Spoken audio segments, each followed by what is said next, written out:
আলহামদুলিল্লাহ ওয়া কাফা সুম্মা সালাতু আলা নবিয়িল মুস্তাফা আম্মা বাদ।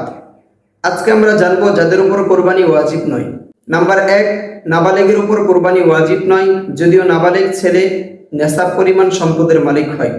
নাম্বার 2, পাগলের উপর কোরবানি ওয়াজিব নয় যদিও পাগল নেসাব পরিমাণ সম্পদের মালিক হয়। নাম্বার 3, মুসাফির ব্যক্তির উপর কোরবানি ওয়াজিব নয় যদিও মুসাফির নেসাব পরিমাণ সম্পদের মালিক হয়। নাম্বার 4, কাফের মুশরিকদের উপর কোরবানি ওয়াজিব নয় যদিও কাফের মুশরিক অডেল সম্পত্তির মালিক হয়। নাম্বার 5, কোরবানির 3 দিন অর্থাৎ জিলহজ মাসের 10, 11, 12 এই 3 দিন যাদের কাছে নেসাব পরিমাণ সম্পদ না থাকবে তাদের উপর কোরবানি ওয়াজিব নয়। এই মোট 5 শ্রেণীর মানুষের উপর কোরবানি ওয়াজিব নয়। এছাড়া বাকি সমস্ত মানুষের উপর, নারী হোক পুরুষ হোক, সকলের উপর কোরবানি ওয়াজিব। যাদের উপর কোরবানি ওয়াজিব নয় তারা যদি কোরবানির উদ্দেশ্যে কোরবানির নিয়তে পশু ক্রয় করে তাহলে সেই পশুটি কোরবানি করা তাদের উপর ওয়াজিব হয়ে যায়। কোনো ব্যক্তি কোনো মাকসাদের জন্য মান্যত করলে সেই মান্যত পূরণ হলে তার জন্য কোরবানি করা ওয়াজিব হয়ে যায়।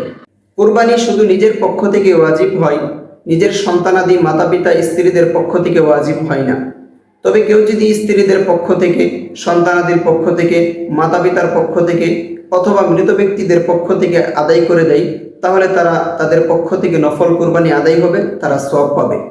কোরবানির পশু ক্রয় করার পর যদি কেউ কোরবানি না করতে পারে সেক্ষেত্রে সেই পশুটি পুরোটাই সদকা করে দিতে হবে।